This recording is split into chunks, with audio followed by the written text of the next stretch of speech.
So, India's latest crime report just dropped, and honestly, the numbers are pretty eye opening.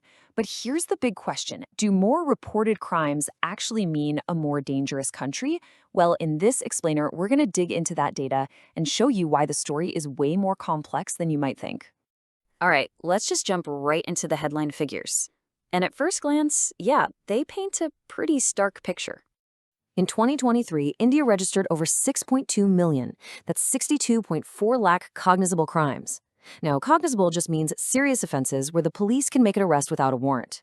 It is a massive number, covering every single case officially filed across the country. But it's not just the sheer volume, it's the trend. That number represents a pretty significant 7.2% jump from the year before. So we're seeing a clear and, frankly, rapid increase. So, what does that actually mean for the average person? Well, if you break it down, it comes out to a national crime rate of 448 cases for every 1 lakh or 100,000 people. That's kind of our baseline for understanding just how common reported crime is. But here's the thing: a single national number can hide a lot. The real story starts to come out when you look at which specific crimes are on the rise. Let's get into those details. One of the most troubling areas is the rise in crimes against women, with the total number of cases going past 448,000. Just let that sink in for a second. It averages out to nearly 51 reported cases every single hour. And we see a similar, really concerning trend when it comes to crimes against children. Those cases rose to over 177,000. A huge portion of these, by the way, involved kidnapping and abduction. Of course, in our super digital world, a whole new frontier for crime has opened up. Cybercrime is exploding, becoming one of the fastest growing categories out there. It's mostly driven by things like online fraud and digital scams, which, often hit people who are new to the internet the hardest. So the picture seems pretty straightforward, right? More crime.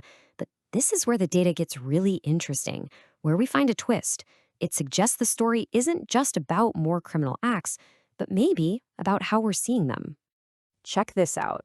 While the crimes we just talked about, cybercrime, crimes against women and children, are all going up, other really serious violent offenses, like murder, actually went down slightly. So, how can both of these things be happening at the same time? What is going on? And that really gets us to the heart of this whole thing.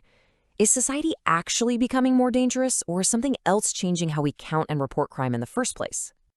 To try and answer that, we've got to look at how the experts are making sense of this paradox. And they argue that the key isn't just in the numbers themselves, but in the systems that actually produce those numbers. You see, many experts believe these rising figures are, in a weird way, a positive sign. They reflect things like better and easier reporting, a big jump in public awareness that empowers victims to come forward, and even digital tools that make filing a complaint simpler than ever. So, in other words, we might just be getting a more accurate picture of what was already there. So look, here's the bottom line. While these numbers are serious and we have to pay attention to them, they're better seen as a tool to help us, not a reason to be afraid. Understanding this data, with all its complexity, is really the first step toward creating real solutions. Which leaves us with the most important question of all. Now that we see the picture more clearly, what are we going to do about it?